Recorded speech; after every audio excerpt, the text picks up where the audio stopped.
സല്ലല്ലാഹു അലൈഹി വസല്ലം പറഞ്ഞു, അസ്വലാത്തു നൂറുൻ വസ്സദഖത്തു ബുർഹാനുൻ വസ്സബ്റു ദിയാഉൻ വൽ ഖുർആനു ഹുജ്ജത്തുൻ ലക് ഔ അലൈക്. അസ്വലാത്തു നൂറുൻ, അസ്വലാത്തു നൂറുൻ. നമസ്കാരം എന്നത് പ്രകാശമാണ്.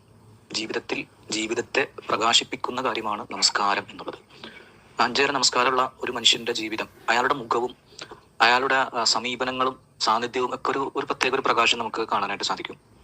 നമസ്കരിക്കുന്ന ആളുകളുടെ മുഖത്ത് തന്നെ അത് നമുക്ക് അറിയാനായിട്ട് സാധിക്കും, വ്യക്തമായിട്ട് അറിയാനായിട്ട് സാധിക്കും. നമസ്കാരമുള്ള ഒരാളുടെ മുഖവും അല്ലെങ്കിൽ നമസ്കാരമുള്ള ഒരാളുടെ സമീപനങ്ങളും നമസ്കാരം ഇല്ലാത്ത ഒരാളുടെ മുഖവും സമീപനങ്ങളും എല്ലാം രണ്ടാണ്. നമസ്കാരമുള്ള ഒരാൾക്ക് അതിൻ്റെതായ ഒരു പ്രകാശം അയാളുടെ മുഖത്ത് കാണാനായിട്ട് നമുക്ക് സാധിക്കും.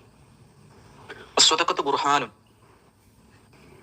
സ്വതക്കത്തു ബുർഹാനും, ബുർഹാനാണ് സ്വതക്ക, അത് ബുർഹാനാണ്. ബുർഹാൻ എന്ന് പറഞ്ഞാൽ ഹുജ്ജത്ത് അല്ലെങ്കിൽ ദലീല് എന്നാണ് ഉദ്ദേശിക്കുന്നത്. തെളിവ് ആണ്, അടയാളം. നിനക്ക് അനുകൂലമായൊരു ബുർഹാനാണ്, ഒരു തെളിവാണ്. അള്ളാഹുവിന്റെ മുമ്പിൽ നിന്റെ ഈമാൻ അല്ലെങ്കിൽ ഇസ്ലാം അല്ലെങ്കിൽ നിന്റെ സ്വീകാര്യതക്ക് ഒരു തെളിവാണ് സ്വതക്ക എന്ന താല്പര്യം. ബുർഹാനാണത്.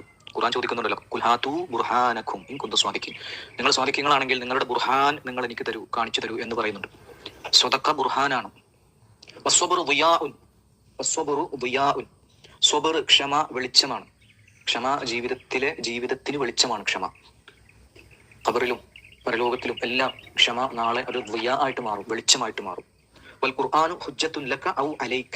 വൽ ഖുർആൻ ഹുജ്ജത്തുൻ ലക, ഒന്നുകിൽ നിനക്ക് അനുകൂലമായ ഒരു തെളിവാണ് ഖുർആൻ, ഔ അലൈക, അല്ലെങ്കിൽ നിനക്ക് പ്രതികൂലമായ തെളിവാണ് ഖുർആൻ. ഖുർആൻ ഒന്നുകിൽ നിനക്ക് അനുകൂലമാണ് അല്ലെങ്കിൽ നിനക്ക് പ്രതികൂലമാണ്. അതെങ്ങനെ ആവണം എന്ന് നമ്മൾ തീരുമാനിക്കുക. ഖുർആൻ എനിക്ക് അനുകൂലമായിട്ട് നാളെ അള്ളാഹുവിന്റെ മുമ്പിൽ സാക്ഷി നിൽക്കുമോ, എനിക്ക് അനുകൂലമായിട്ട് ഷഫാഅത്ത് ചെയ്യുന്ന, ശുപാർശ പറയുന്ന ഒരു അവസ്ഥയിൽ ഖുർആൻ നാളെ വരുമോ? ഷഫീഅൻ ലി അസ്ഹാബിഹി എന്ന് പറഞ്ഞല്ലോ. ഖുർആൻ ഖുർആനിന്റെ ആളുകൾക്ക് ശുപാർശയുമായി ഷഫാഅത്തുമായി വരും എന്ന് റസൂലുള്ളാഹി സ്വല്ലല്ലാഹു അലൈഹി വസല്ലം അറിയിച്ചിട്ടുണ്ട്. അത് നാളെ സംഭവിക്കുമോ എന്ന് നമ്മൾ ചിന്തിക്കുക. ഖുർആനുമായിട്ട് നമുക്ക് ബന്ധമുണ്ടോ എന്ന് ചിന്തിക്കുക. ആ ഖുർആൻ നമുക്ക് അനുകൂലമായിട്ട് നാളെ വരണം, അല്ലെങ്കിൽ അത് പ്രതികൂലമായിട്ടായിരിക്കും. ഈ ഖുർആൻ എന്നെ ഇവൻ ഉപേക്ഷിച്ചു, പരിഗണിച്ചില്ല, അവഗണിച്ചു എന്ന രീതിയിലാണോ ഖുർആൻ വരുന്നത്? അതല്ല, ഖുർആൻ നമുക്ക് അനുകൂലമായിട്ടായിരിക്കുമോ വരുന്നത് എന്ന് നമ്മൾ ആലോചിക്കുകയും ചിന്തിക്കുകയും ചെയ്യുക. അസ്വലാത്തു നൂറുൻ വസ്സദഖത്തു ബുർഹാനൻ വസ്സബ്റു ദിയാഉൻ വൽ ഖുർആനു ഹുജ്ജത്തുൻ ലക ഔ അലൈക്.